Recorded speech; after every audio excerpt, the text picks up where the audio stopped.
শ্রী শ্রী গৌর নিত্যানন্দ চরিত শ্রী চৈতন্য ভাগবত মধ্যখণ্ড ১৯ অধ্যায় শ্রী চৈতন্য মহাপ্রভুর অদ্বৈত ভবনে বিলাস। এই অধ্যায়ে বর্ণিত হয়েছে যে শ্রী চৈতন্য মহাপ্রভু ও নিত্যানন্দ প্রভু নবদ্বীপে প্রত্যেক ভক্তের গৃহে ভ্রমণ ও বিভিন্ন লীলা করতে লাগলেন। সমস্ত ভক্তগণে পরম আনন্দে রয়েছেন, অদ্বৈত আশ্চর্য মহানন্দে আছেন, কিন্তু শ্রী চৈতন্য মহাপ্রভু তার চরণের ধুলা নিতেন। এটি তার মহা দুঃখ। তিনি স্থির করলেন ভক্তির ব্যাখ্যা বাদ দিয়ে সর্বোপরি জ্ঞানের শ্রেষ্ঠতা প্রমাণ করবেন, আর তাহলে মহাপ্রভু ক্রোধান্বিত হয়ে তাকে শাস্তি দেবেন। এই জ্ঞান এর পরিকল্পনা করে তিনি গোপনে হরিদাস ঠাকুরকে সঙ্গে নিয়ে শান্তিপুরে চলে গেলেন। অন্তর্যামী শ্রী চৈতন্য মহাপ্রভু অদ্বৈত আশ্চর্য প্রভুর মনোভাব বুঝতে পেরে নিত্যানন্দ প্রভুকে সঙ্গে নিয়ে শান্তিপুরের দিকে চললেন। পথে এক দাড়ি সন্ন্যাসীর বাড়িতে উঠলেন। সন্ন্যাসীকে মহাপ্রভু প্রণাম করলেন। তিনি ধন জনের বর দিলেন, কিন্তু মহাপ্রভু বিষ্ণু ভক্তির শ্রেষ্ঠতা প্রমাণ করলেন। তারপর সন্ন্যাসীর অনুরোধে তার বাড়িতে ফলমূল ও দুধ পান করতে লাগলেন। সন্ন্যাসী মদ খাওয়ানোর জন্য বারবার ঠারে ঠোরে অনুরোধ করতে থাকেন। এই কথা শ্রবণ করে মহাপ্রভু নিত্যানন্দ প্রভু খাওয়া ছেড়ে উঠে দৌড়ে গিয়ে সবস্রে গঙ্গায় ঝাঁপ দিলেন এবং সাঁতার কাটতে কাটতে তারা অদ্বৈত ভবনে এলেন। অদ্বৈত আশ্চর্য ভক্তি বলে বুঝতে পারলেন যে দুই ভাই শাস্তি দেওয়ার জন্য আসছেন। অদ্বৈত আশ্চর্য আরো বেশি করে জ্ঞানের শ্রেষ্ঠতা বর্ণনা করতে লাগলেন। মহাপ্রভু এসে দেখলেন শ্রী অদ্বৈত ভক্তি ত্যাগ করে জ্ঞানের ব্যাখ্যা করছেন। তিনি শ্রী অদ্বৈতকে জিজ্ঞাসা করলেন, ভক্তি বড় না জ্ঞান বড়? অদ্বৈত আশ্চর্য জানালেন, জ্ঞান শ্রেষ্ঠ। এই কথা শ্রবণ করে মহাপ্রভু ক্রোধে শ্রী অদ্বৈত আশ্চর্যকে কিল ঘুষি দিতে লাগলেন। কিছুক্ষণ এইভাবে শাস্তি দেওয়ার পর বসে পড়লেন এবং নিজের তত্ত্ব প্রকাশ করলেন। তা শ্রবণ করে অদ্বৈত আশ্চর্য আনন্দে নৃত্য করতে লাগলেন। তিনি জানালেন, আমি সর্বদাই শ্রী চৈতন্য মহাপ্রভুর দাস হয়ে থাকতে চাই, এবং শ্রী চৈতন্য মহাপ্রভু পদধূলি গ্রহণ করে সর্বাঙ্গ লেপন করলেন। অদ্বৈত আশ্চর্য প্রেমে কন্দন করতে লাগলেন। মহাপ্রভু তাকে বর দিলেন, তেলাদ্যাগ যদি কেউ অদ্বৈতের সঙ্গ করেন সে অবশ্যই তার কৃপা পাবেন। তখন অদ্বৈত আশ্চর্য প্রভু শিব ভক্ত রাজা সুদক্ষিণের দৃষ্টান্ত উল্লেখ করে বললেন যে যদি কেউ মহাপ্রভুকে উপেক্ষা করে তার ভজনা করে তাহলে তার সেই ভক্তি তাকে সংহার করবে। এই কথা শ্রবণ করে মহাপ্রভু বললেন, তার ভক্তকে উপেক্ষা করে যদি তার পূজা করে সেই পূজা তিনি গ্রহণ করবেন না। সেই পূজা তার সঙ্গে আগুনের স্পর্শের মতো লাগে।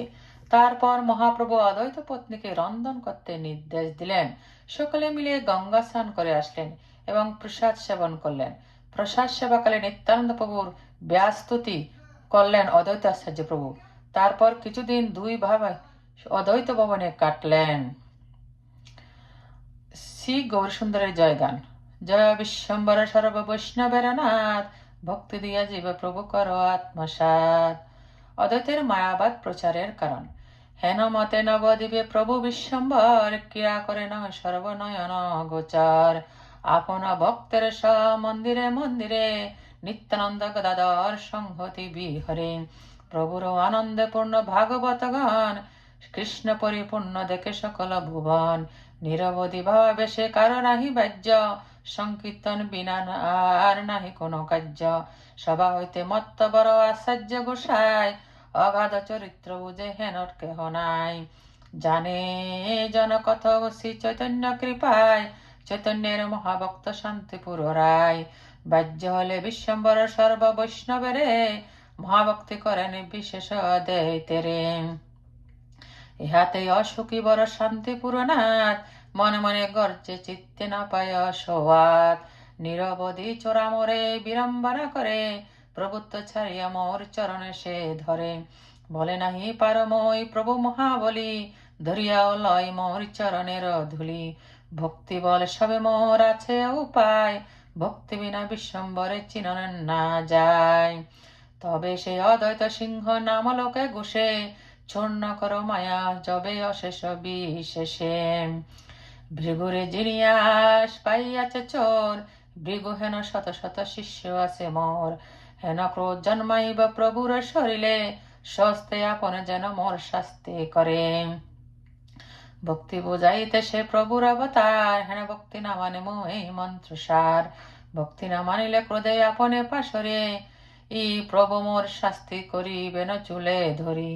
এই মত চিন্তিয়া দৈত মহারঙ্গে বিদায় হইলা প্রভু হরিদাস সঙ্গে। কোন কার্য লক্ষ্য করি গৃহেতে আইলা, আসিয়া মানস মন্ত করিতে লাগিলাম। নিরবধি ভাবাবেশে দোলে মত্ত হইয়া, বাকানে বশিষ্ঠ শাস্ত্র জ্ঞান প্রকাশিয়া।